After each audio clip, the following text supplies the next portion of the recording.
이미 승리한 경주라는 제목을 가지고 오늘 하나님 말씀을 함께 나누도록 하겠습니다. 우리가 지금 이 빌립보서 3장에 있는 바울이 자신의 삶을 통틀어서 그가 전하고 있는 귀한 한 간증을 우리가 대하고 있습니다.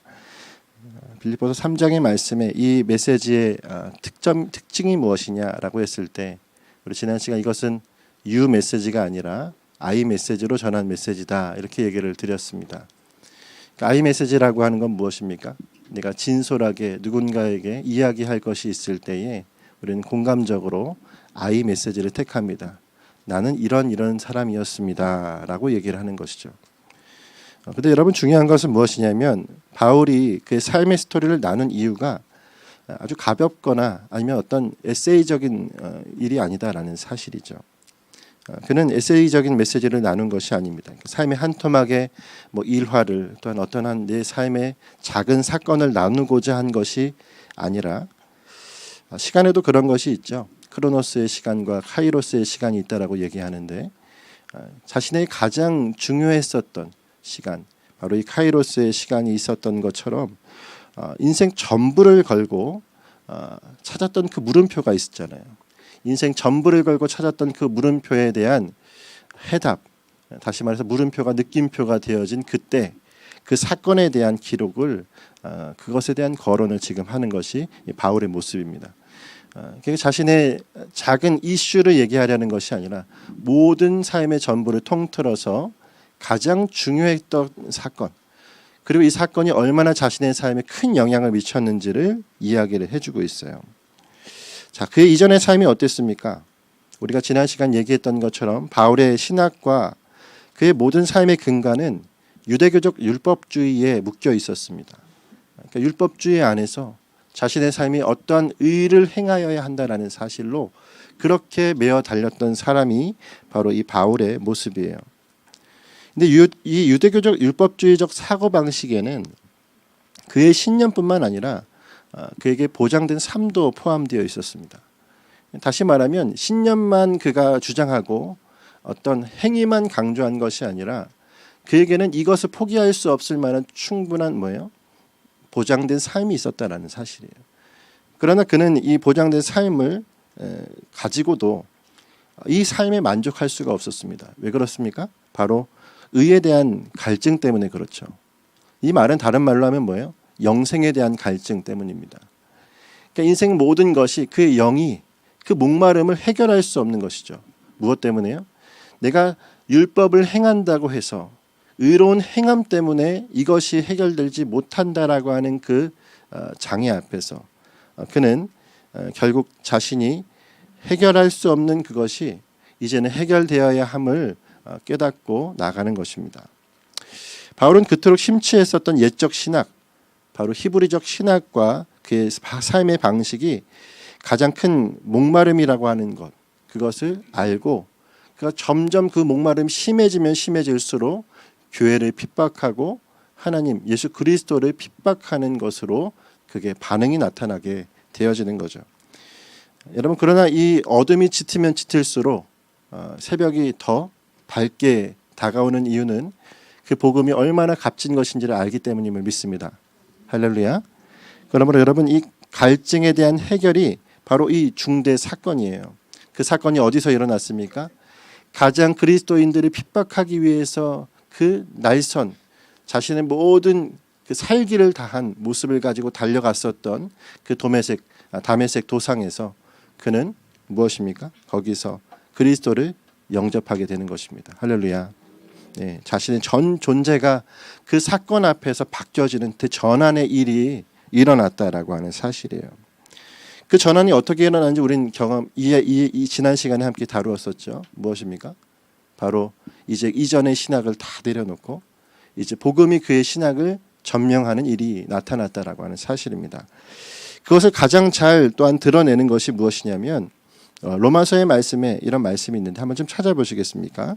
로마서 3장 20절에서 21절 말씀을 같이 읽어봤으면 좋겠습니다.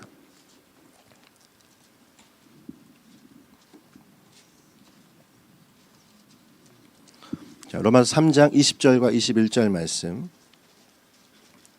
그의 삶의 전환이 어떻게 나타나는지를 잘 요약해 보여주는 대목이죠. 한번 같이 읽겠습니다. 시작. 그러므로 율법의 행위로 그의 앞에 의롭다 하심을 얻을 육체가 없나니 율법으로는 죄를 깨달음이니라. 이제는 율법 외에 하나님의 한 의가 나타났으니 율법과 선지자들에게 증거를 받은 것이니라. 아멘. 할렐루야. 로마서 3장 20절과 21절의 말씀은 그가 이전에 가지고 있었던 생각 사고방식과 새롭게 그에게 주신 그 복음의 사고방식의 충돌을 이야기해 주고 있어요. 20절의 말씀에 무엇이라고 얘기합니까?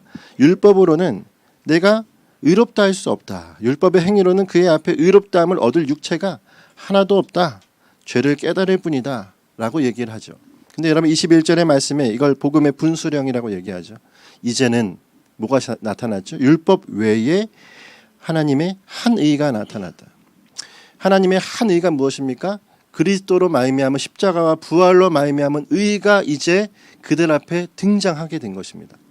그것으로 말미암아 이제 그는 예수 그리스도를 그의 모든 삶의 사고방식뿐만 아니라 삶의 모든 보장된 것을 바꾸면서까지 그것을 취하는 자가 되었다라는 사실입니다. 이것이 바로 20절과 21절의 말씀에 나타나 있는 거예요. 중요한 건 무엇입니까? 바울의 구원론이 어떻게 바뀌었는지를 여기에서 보여주죠. 그 전까지는 어떻습니까? 율법과 선지자들의 증거는 율법의 행함에 있었어요. 근데 21절의 말씀에 무엇이라고 하죠? 하나님의 한 의가 나타났으니 율법과 선지자들에게 증거를 받은 것이다. 무엇이 보이기 시작한 겁니까? 구약의 선지자들을 통해서, 구약의 율법을 통해서 그전에는 그리스도가 보이지 않았는데 이제는 그리스도가 보이기를 시작한 것입니다. 이것이 바로 구약에 대한 그의 깨어진, 다시 한번 주님 앞에 그것이 깨어진 시간들이었다라는 사실이죠. 그러므로 여러분 구약은 율법의 준수가 목적이 아니라 그리스도를 증언하는 것이다라는 사실이에요. 할렐루야. 구약은 율법을 준수하는 것이 목적이 아니라 그리스도를 증언하는 것이 구약의 목적입니다. 물론 우리가 어떠한 의를 의인으로서 행해야 할지에 대해서 나갈 때에 그 거룩이 무엇인가를 할 때 생각할 때에 구약의 말씀들을 참고할 수 있겠지만 이것을 완벽하게 지킬 사람도 없으며 그것을 완벽하게 지킨다 하여도 우리 안에 있는 이 죄로 말미암아 그분 앞에 우리가 얼마나 나약한 죄인인지가 그대로 드러날 뿐이다라는 사실이죠. 중요한 건 이 역사적 사건에서 이제 그는 과거뿐만 아니라 현재와 미래도 바꾸어가고 있는 것이다라는 거예요. 오늘 이제 이 말씀에 무엇을 얘기하는 것입니까? 수많은 삶의 가능성 중에 하나가 바뀐 것이 아니라 그의 삶의 현재와 과거와 현재와 미래 모두가 해결되었음을 이야기하고 있어요. 이걸 우리가 뭐라고 얘기할 수가 있습니까? 우리가 슈퍼를 가보면 요즘에 올인원 뭐 이런 제품들 있죠. 그전에는 다양하게 하나씩 기능을 했던 게 뭐예요? 하나로 묶여져서 올인원 하면 이제 뭐 하나 누르면 다 되는 거예요. 세탁기도 뭐 좀 건조도 되고 뭐도 되고 다 올인원이죠. 예수님이 세탁기는 아니십니다. 분위기가 오늘따라 이렇게 예수님의 복음이 우리의 모든 전 존재를 해결하셨음을 믿습니다. 아멘. 과거뿐만 아니라 현재와 미래까지도 바울은 예수 그리스도가 해결이다라는 사실을 그대로 깨달았다라는 사실입니다. 여러분 그것을 우리가 어떻게 압니까? 그의 현재를 보면 알 수 있어요. 바울의 현재는 어떤 모습을 하고 있습니까? 현재를 그분께 의탁했다라는 사실을 우리가 어떻게 알죠? 그가 지금 있는 자리를 보면 알 수 있습니다. 그는 옥중에 있고 그는 갇힌 자가 되었지만 그는 무엇을 전하고 있습니까? 기쁨의 서신을 전하고 있습니다. 자신이 갇힌 자이고 자신이 할 수 없는 여러 가지 한계가 있음에도 불구하고 그 한계에 묶여있는 자가 아니라 그는 기쁨의 서신을 전하는 자예요. 복음으로 말미암아 바울은 현재를 그렇게 살아가고 있다는 사실입니다. 할렐루야. 아멘. 여러분 그러면 현재뿐만 있겠습니까? 그의 현재뿐만 아니라 그의 장래도 마찬가지죠. 그 앞에 장래에 대한 이야기를 하는 것이 바로 오늘 본문의 말씀입니다. 바울은 앞으로 그의 삶을 어떻게 이끌어갈지에 대해서 이 말씀에 이야기하고 있는 거죠. 12절의 말씀을 같이 한번 읽어볼까요? 12절 읽겠습니다. 시작.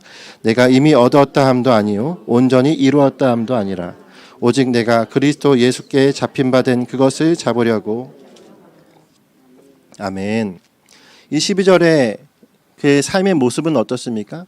현재 진행형을 이야기하고 있어요. 앞으로 지금도 계속 뭐 하겠다고요? 달려가겠다. 내 미래의 모든 것이 다 결론이 나 있는 사람처럼 얘기하는 것입니다. 이 결의에 찬 그의 다짐이 어디를 향하고 있습니까? 바로 다가올 그의 미래, 아직 보지 못하였고 어떤 일이 일어날지 모르지만 그의 장래를 향하여 그가 확고함을 지금 보여주고 있는 것이 바로 이 12절의 말씀이다라는 사실이에요. 자, 그렇다면 이런 바울의 결의에 찬 다짐과 전부를 건 인생의 행보는 어떻게 가능한 것이겠습니까? 여러분, 이것이 가능하기 위해서는 제일 중요한 게 무엇이냐면 내가 붙들고 있는 것이 굳건하게 신뢰할 만한 것이어야 한다는 사실입니다. 할렐루야. 심지가 굳은 사람은 그 심지가 굳게 하는 그 무엇인가 근거를 가지고 있는 사람이에요. 할렐루야. 그러면 여러분, 오늘 우리가 이 바울의 이 근거가 무엇인지를 알아야 하고 그것이 저와 여러분의 삶의 근본이 되어지시길 간절히 바랍니다.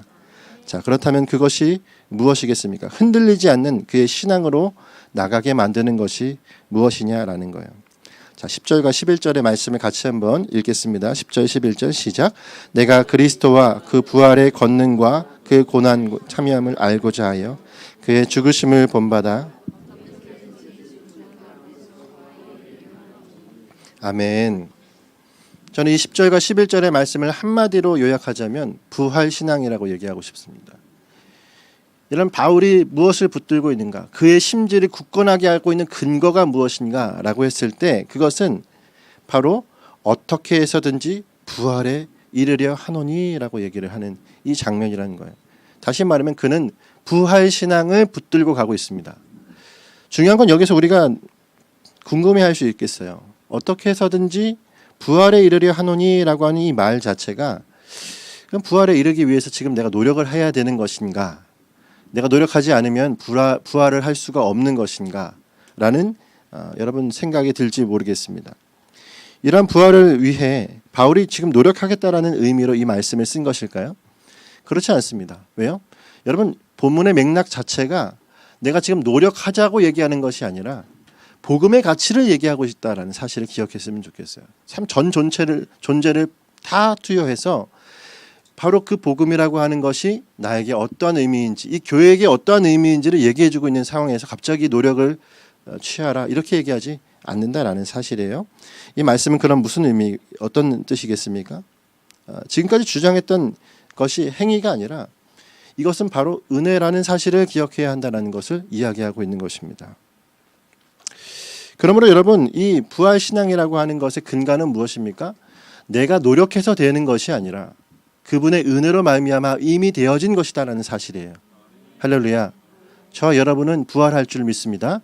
예, 그 부활은 그리스도께서 우리 가운데 주신 가장 큰 면류관이라는 사실입니다. 그렇다면 여러분, 이 말씀의 의미가 무엇인지를 우리 한 번 더 말씀을 통해서 찾아보면 좋겠어요. 자, 고린도전서 15장 20절과 21절을 한번 다시 찾아서 읽어보도록 하겠습니다.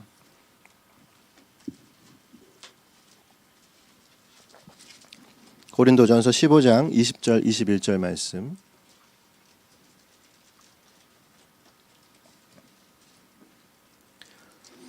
네, 20절 21절입니다. 15장 21절 21절 함께 읽을까요? 시작.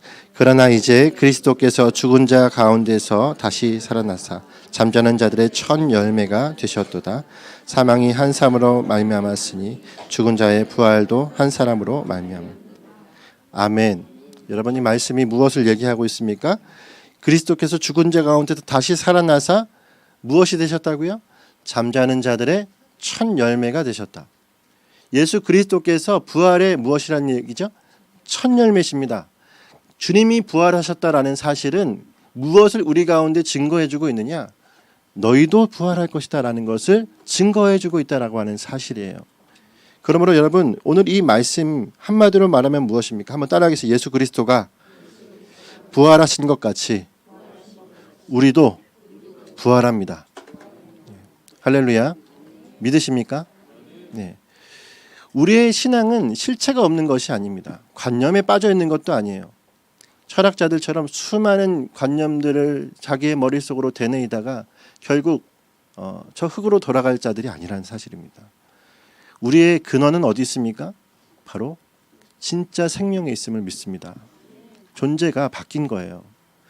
예수 그리스도께서 우리 가운데 그 존재로 오셨고 그 생명을 우리 가운데 주시기 위함은 결코 내 머리로 내 가슴으로 이해되어야만 내가 구원을 받고 그렇지 않은 것이 아닙니다. 이해는 당연히 되겠지만 이해됨과 함께 무엇이 바뀐 거죠? 내 삶의 모든 것이 내 육체와 영이 바뀌었다라는 사실로 귀결되어지는 것이에요. 할렐루야. 그러므로 여러분 부활을 믿는 그 믿음을 가지고 오늘 우리는 어떻게 해야 된다라는 사실이에요. 부활을 믿었다면 그 부활을 믿는 자처럼 살아가야 한다라는 사실이 오늘 이 말씀이 우리 가운데 증거하고 있는 것입니다.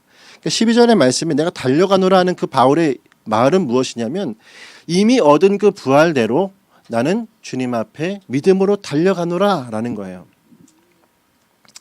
그러므로 여러분 이 기억해야 될 것은 무엇이냐면 바울이 말하고 있는 이 부활신앙이라고 하는 것은 바울의 독창적인 신학이 아닙니다. 바울만의 신학이다. 바울의 생각이다. 이렇게 치부할 수가 없어요. 왜 그렇습니까? 요즘 우리가 보고 있는 베드로 전서의 말씀을 보십시오. 베드로는 어떤 마음을 가지고 있습니까? 그도 역시나 같이 생각해요. 내세적인 신앙을 가졌지만 현세를 어떻게 해요? 하나님 앞에 충실하게 살아갈 것을 얘기하고 있기 때문에 그렇습니다. 한번 따라할게요. 내세적인 신앙으로 현세를 살아가라. 베드로전서의 요점은 그것입니다.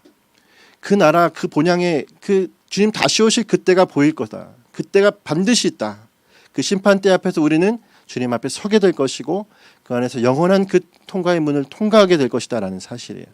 여러분 근데 그것이 보이면 보일수록 뭐 하라는 얘기입니까? 종말에 빠져 사는 것이 아니라 재림만 목말라 하는 것이 아니라 오늘을 사는 자예요. 우리의 삶에 일터가 있죠. 삶의 자리가 있단 말이죠. 여러분 그러므로 이 자리를 우리가 목숨처럼 여기며 이곳에서 주님 앞에 오늘을 영원을 사는 것처럼 살아가는 자. 그 자가 바로 저와 여러분의 모습이 되어야 한다라는 사실입니다.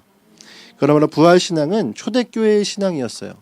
그리고 지금 우리가 가져야 될 신앙이다라는 사실입니다. 이건 단순히 바울의 독창적인 신학이 아니라 모든 사도들이 이야기했고 우리가 함께 나가야 될 신앙이다라는 사실이에요. 여러분 찬양 중에 그런 찬양이 있잖아요. 여러분 제가 찬양을 얘기하면 잘 모르시더라고요. 한번 불러드릴게요. 그날이 도적같이 이를 줄 너희는 모르느냐. 이 찬양 뒤에 부분이 뭐라고 되어 있습니까? 늘 깨어 있으라 잠들지 말아라 주님과 동행하라. 그 다음에 뭐라고 되어 있어요? 아니에요. 땡. 항상 기뻐하라. 쉬지 말고 기도하라. 범사에 감사하라. 여러분 이게 뭐 하라는 것입니까? 그냥 어디에 그 두려움에 떨고 있으면서 언제 다시 오실지 모르니까 내 삶을 다 포기하고 있는 염세적인 신앙을 가지라는 얘기가 아니에요. 항상 주님과 함께 기뻐하는 자가 되는 것입니다. 삶의 자리에서 이미 얻은 부활이 모든 자에게 그대로 전달되어질 수 있도록 내가 그 전도지가 되고 내가 그러한 사람이 되어서 살아가도록 말씀을 이야기하고 있다는 사실입니다. 그럼 여러분 우리가 주님 앞에 항상 기뻐하는 자가 되시기를 간절히 바랍니다. 예, 우리 바울은 그 얘기를 하고 있는 거예요. 복음이 진짜 그 심령 깊숙이에 있고 그 복음으로 말미암아 수고하는 자는 반드시 따라오는 하나 그 안에 기쁨이 충만하다라는 사실. 오늘 그러한 자로 저와 여러분이 나가길 간절히 원합니다. 자, 그렇다면 이 바울은 우리에게 이 부활 신앙을 어떻게 살라고 권면하고 있습니까? 우리 다시 12절의 말씀을 같이 한번 읽게요. 다시 12절입니다. 시작. 내가 이미 얻었다 함도 아니요 온전히 이루었다 함도 아니라.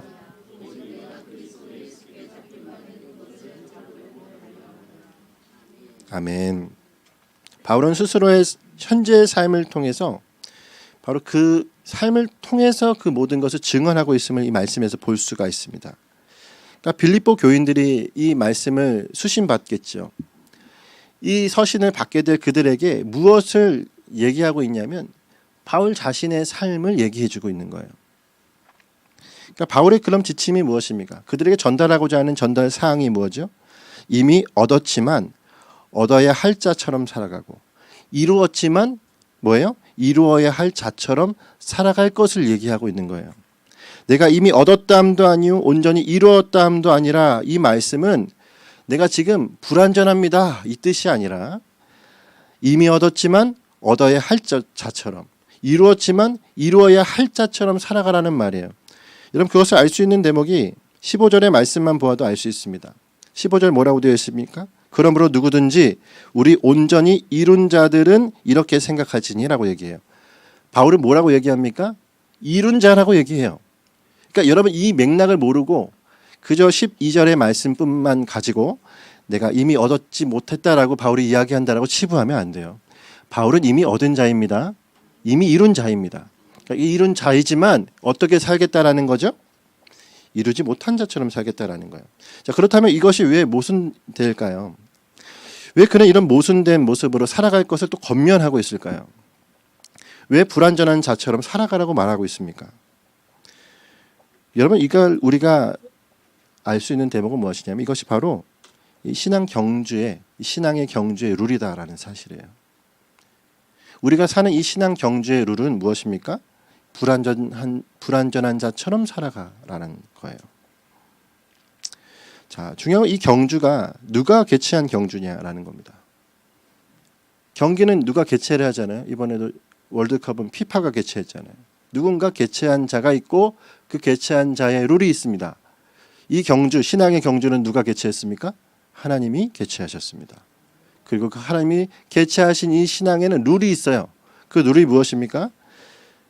바로 일반적인 경주와 다르게 승리가 보장되어 있다는 사실이에요. 이미 얻고 시작한다는 겁니다. 그러니까 우리가 부활했음을 믿고 시작하는 것이 신앙이에요. 그렇죠? 근데 여러분 거기에 어떤 룰이 또 있습니까?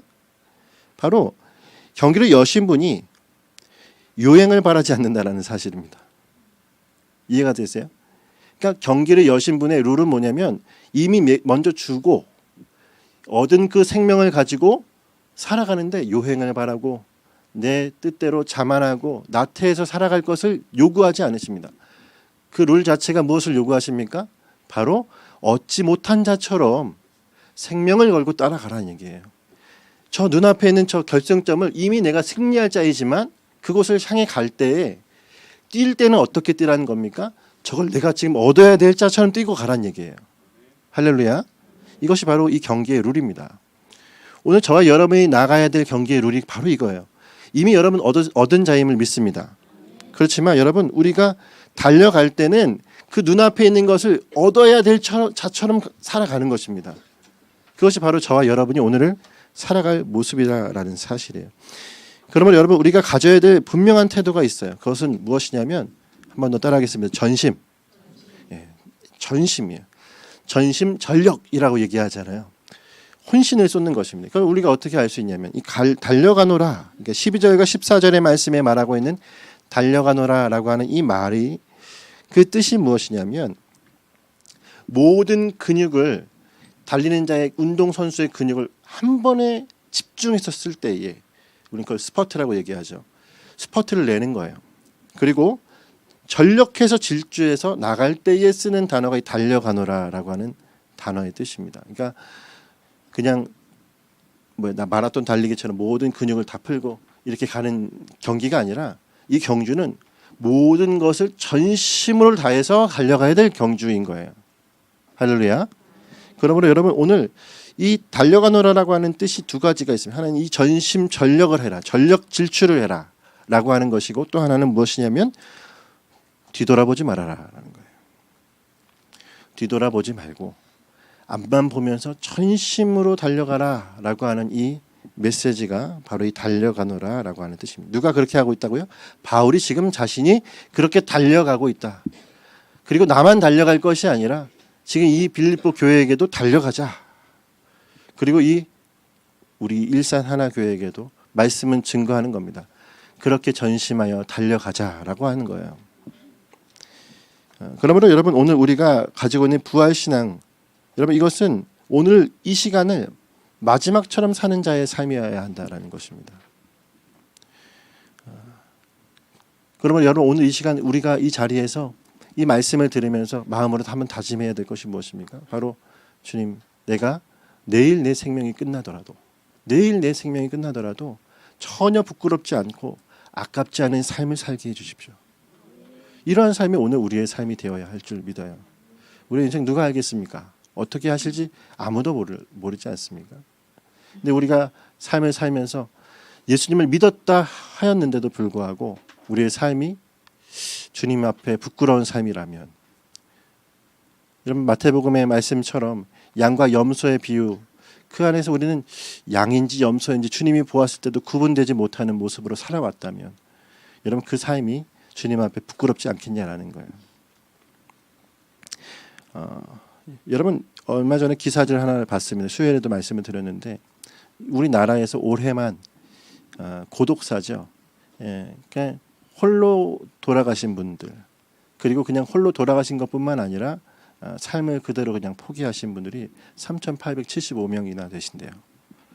여러분 근데 3,875명이라고 하는 그분들이 어떻게 해서든 삶이 그 마지막이 그렇게 슬프게 돌아가셨을 텐데 저는 그런 생각이 드는 겁니다. 그 중에 정말 교회를 다니고 정말 복음을 아는 사람이 한 명도 없었을까라는 거예요.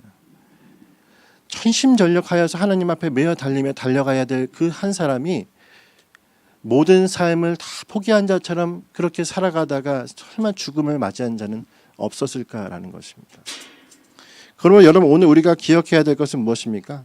열정을 쏟아보지도 않고 삶의 모든 걸 한 번도 전부를 쏟아보지도 않고 그저 주님 앞에 믿고 끝나겠다라는 그런 생각은 주님 앞에 온전치 않은 생각이다라는 거예요. 세상 사람들도 여러분 쏟아야 될 곳에는 자신의 전부를 쏟습니다. 어떤 한 기회를 잡기 위해서는 자기 전부를 쏟아내요. 근데 여러분 그리스도가 우리에게 기회가 아니십니까? 아니 기회가 아니라 그리스도가 우리에게 정답이 아니십니까? 그분이 우리 가운데 이미 생명이시고 이미 우린 그 주님을 믿고 나가겠다라고 결정한 자들이란 말이에요. 그러면 우리의 삶이 어때야 됩니까? 우리의 삶이 오늘 생동감이 넘쳐야 한다는 사실이에요. 생명을 붙들고 가는 삶이 어찌 나태할 수가 있고 어찌 낭망할 수가 있겠습니까? 슬픔의 요소가 없을 것이다라는 얘기하는 것이 아니에요. 가끔씩 우리의 삶에 또한 어떤 분에게는 자주 이러한 일들이 나에게 장애물처럼 안 되는 일들처럼 다가올 때가 있을 겁니다. 왜 나는 하지 못하게 이런 일들이 생각이 날까? 이런 일들이 왜 나를 계속 가로막는가? 그런 것 때문에 자신을 포기하고 넘어질 생각을 하실 분들이 혹시 있을지 모르겠어요. 여러분 결코 그러지 마십시오. 경주가 끝난 것이 아닙니다. 이제 우리의 경주는 시작하는 것이에요. 그러면 주님 앞에 나가는 우리의 발걸음은 오늘 이 시간 스포트를 내야 되는 거예요. 주님 앞에 전심하여 달려가는. 어떤 청년들은 그렇게 얘기하더라고요. 난 청년 20대 때 예수님을 믿었는데 난 한 80 살 것 같거든요. 지금부터 스포트를 내면 나중에 지쳐서 어떻게 해요. 그런 생각 하지를 마세요. 그런 생각을 하지를 마세요. 여러분 주님이 쓰시겠다라고 할 그때 주님 앞에 전심을 내는 것입니다. 한 번도 자신의 힘을 그렇게 쏟아보지 못한 사람은 정말 기회가 있을 때 그 힘을 쏟을 수가 없어요. 정말 내 앞에 기회가 왔을 때에도 그는 이전의 삶대로 습관대로 살아갈 수밖에 없기 때문에 그렇습니다. 그러므로 여러분 지금 이것이 되는 일이건 안 되는 일이건 시행착오 있건 없건 여러분 우리의 전부를 쏟아내는 주님 앞에서 열심히 저와 여러분에게 있기를 간절히 원합니다. 삶의 모습 안에 이런 자세가 나타났으면 좋겠어요. 자, 그렇다면 우리의 결승점은 어딜까요? 우리의 결승점은 14절의 말씀에 나타나 있죠. 14절 같이 읽겠습니다. 시작. 표대를 향하여 그리스도 예수 안에서 하나님이 위에서 부르신 부름에 아멘. 14절에서 말하는 표대는 어떤 의미입니까? 표대를 앞에서 이미 의미를 부여했습니다. 12절의 말씀에서 그리스도께서 잡힌 바 된 그것을 잡으려고 달려간다 이렇게 얘기하죠.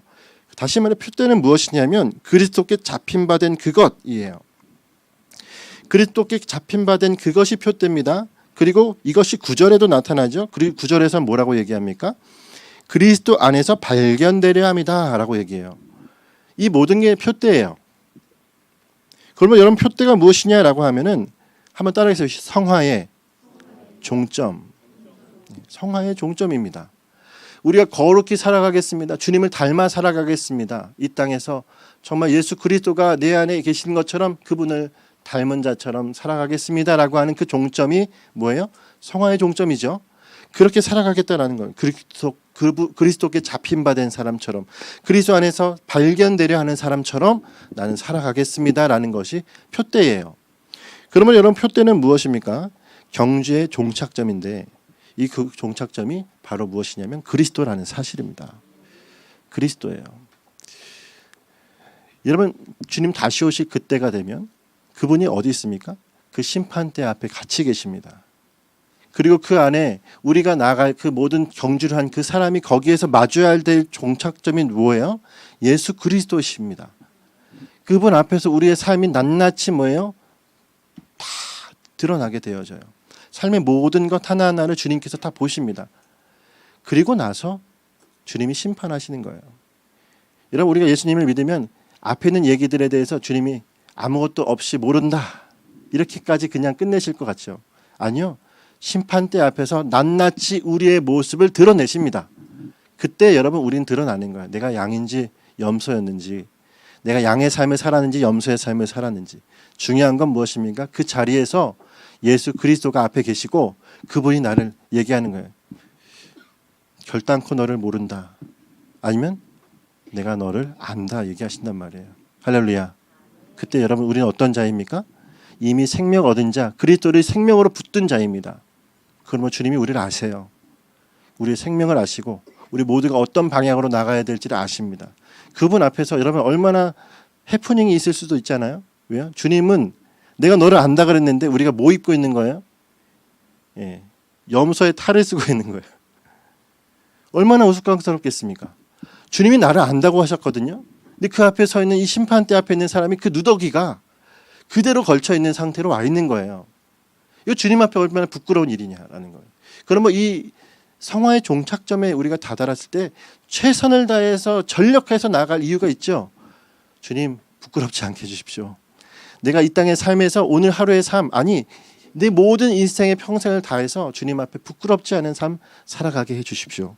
그 마음으로 달려가야 될 것이 이 경주라는 사실이다라는 것입니다. 할렐루야. 그러면 저와 여러분이 그 주님을 향한 마음을 잃지 않기를 바랍니다.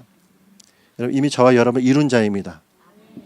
그 이룬 자가 이제 그 이름에 대한 자격대로 그 안에 그 자격이 있으신 분이 내 안에 계심을 믿고 살아가는 자처럼 그렇게 살아가길 간절히 원해요. 그러므로 여러분 우리는 실패자라는 것을 묵상하는 자가 아니에요. 포기할 자로 묵상하는 것이 아닙니다. 은혜 입은 자임을 묵상하는 자여야 함을 믿습니다. 오늘 여러분 우리의 묵상이 나는 실패자입니다. 나는 포기해야 될 자입니다. 안 되네요. 해도 안 되는 건 어떻습니까? 어떻게 합니까? 이런 생각이 들어가는 것이 아니라 주님 그렇죠. 나는 안 되지만 주님이 내 안에 계시죠. 내가 은혜 입은 자였군요. 주여 내가 안 되지만 주님이 나를 이끌어 가시겠군요. 그 삶으로 나아가는 거예요. 각자의 출발점이 다 달랐죠. 하지만 주님께서 결론은 동일하게 하실 줄 믿습니다. 예수 그리스도로 동일하게 하실 줄 믿습니다. 그러므로 저와 여러분이 그러한 모습으로 표대를 향해 달려갔으면 좋겠어요. 얼마나 감사한지 표대는 움직이지 않습니다. 표대가 가장 안전합니다. 표대가 흔들리지 않아요. 우리 인생은 그렇잖아요. 여러분 어떤 인생이 처음 목표대로 살아가는 인생이 어디 있어요? 초등학교 때 꿈 가졌던 분이 그 꿈대로 살아간 사람이 몇 명이나 있습니까? 대통령 꿈이었던 분은 대통령이 되는 것이 한 번밖에 되지 않겠어요? 근데 그 사람이 대통령 꿈이 아닐 수도 있잖아요. 인생의 꿈은 다 다르고 출발점이 어딘지 다 몰라요. 근데 여러분 얼마나 감사합니까? 우리는 다 결론이 똑같아요. 그리스도라는 사실이에요. 우리가 그곳에 달려갈 자다라는 것, 표대를 향하여 함께 이 시간 전력하여 달려갈 자다라는 사실을 저와 여러분이 기억하며 흔들리지 말고 달려가는 저와 여러분이 되시기를 간절히 바랍니다. 말씀에 뭐라고 되어 있죠? 14절에 하나님이 위에서 부르신 부름의 상을 위해서 달려간다 이렇게 얘기했어요.